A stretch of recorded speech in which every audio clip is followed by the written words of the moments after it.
Good morning, good day, and good afternoon. I am your scientist for today, Richmond Zach Emery Perazona, and we will be doing a DIY fire extinguisher that all of you can do at home.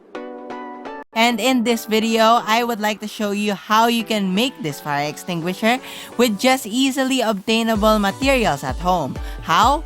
Well, you just need to have some baking soda and some vinegar or suka.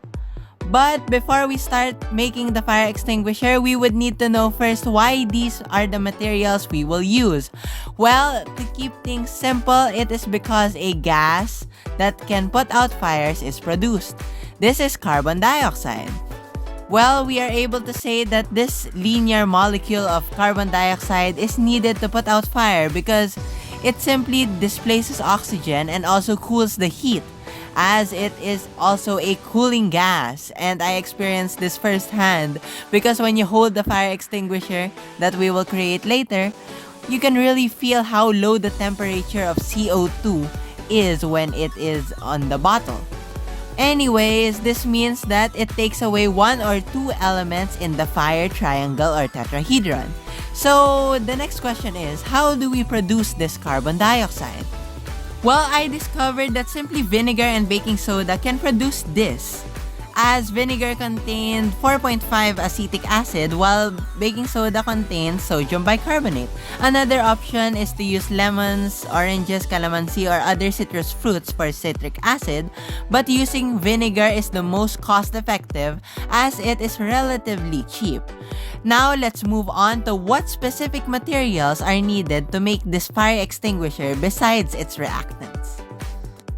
Upon laying out the materials, we have both our reactants here and we have some measuring tools to measure the amounts we will need later. First, we have a beaker to measure the milliliters of vinegar. Then we have a container to measure the grams of baking soda by putting it on top of a weighing scale. Then in our fire extinguisher itself, we will have a bottle to contain the vinegar and the baking soda. Our bottle also needs to have a hole in its cap so that you can put our straw in it, the other part of this fire extinguisher. So it should fit perfectly, and mostly there are no holes around this where you put the straw. Okay, so we will have 3 of our candles right here to just show you how our fire extinguisher works. And also we have a lighter to light those candles. And also we have a plastic cling wrap where we will use it to contain the baking soda for it to avoid reaction when we don't need it yet.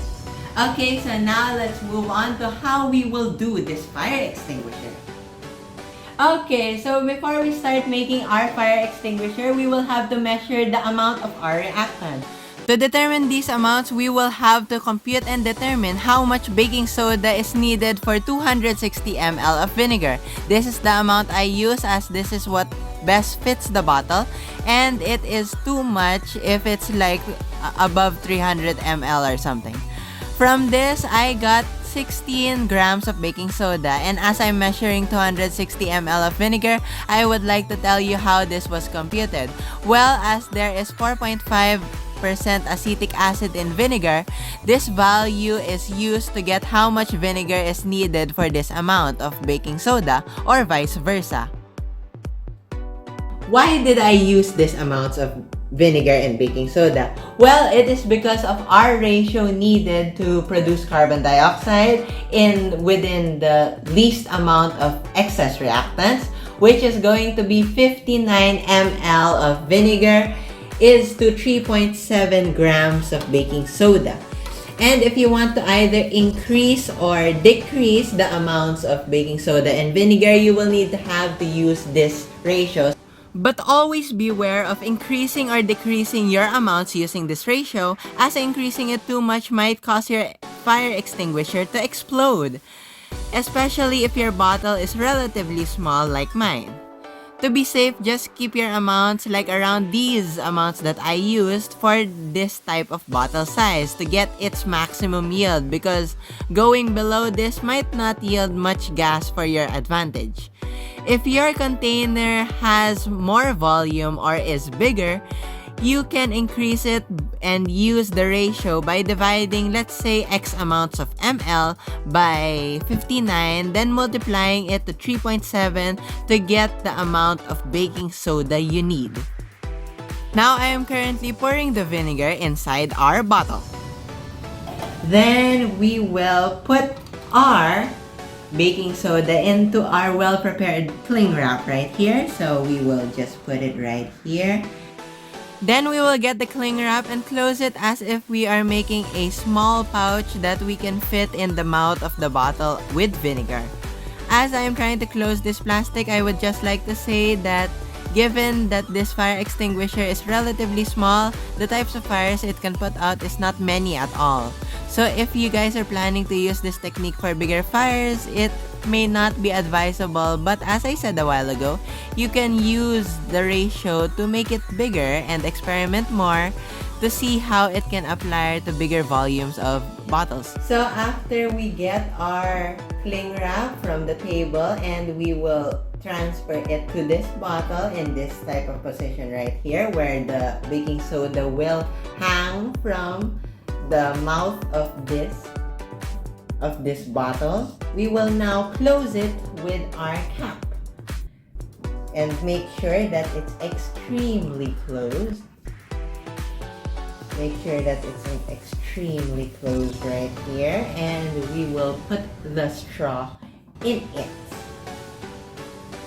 Then we will put the straw in it, and we have our model fire extinguisher ready for action. Okay, so now we will move on to the demonstration after making our model fire extinguisher a while ago. So we will first light up the candle so that we will have some way to test our fire extinguisher. But always please be cautious when lighting up fires because you wouldn't want to start a very big fire that you will not handle. Because even our fire extinguisher that we created will not really solve a big type of fire. So after we light our candles, we will now get our DIY fire extinguisher and we will make the reaction go inside this fire extinguisher. But to do that, we will need to poke many holes inside this fire extinguisher using the straw and also making holes inside the plastic inside. So in 3, 2, 1, we will show you first how we are going to put it out. So we will need, as we are poking the holes inside, we will need to already put it near the fire like this, like so. So now we are going to really poke it in 3, 2, 1, let's go. In this process, make sure you poke as many holes as you can so that you can allow the baking soda, all of the baking soda, to go inside the vinegar for the reaction to take place. And here you can see the carbon dioxide gas produced, putting out the fire as it tries to escape through the only exit that it sees, which is the straw hole. After that demonstration, we can see that our fire extinguisher was successful in using gas to put out the fires. As you can see, I did not cover the straw because it will explode if you will do that. Pause right there to let me explain why that will happen. So I said that it will explode, and this is because gas molecules try to escape, that it exerts so much pressure when it has a decreased volume. That is why you should at least make the gas have an escape hole as the reaction is happening. To give an example, we can see that people in YouTube create rockets with vinegar and baking soda, and that is what you would not really want to happen in your fire extinguisher, right? Yeah, and some other precautionary measures that should be also considered is never put your fire extinguisher near open flames, because mainly when temperature rises, the pressure also increases, so it may also cause an explosion. That is why you should be cautious of where you put your fire extinguishers and also how you use them. And that's how you can make our DIY fire extinguisher. Thank you so much for watching and have a great day ahead!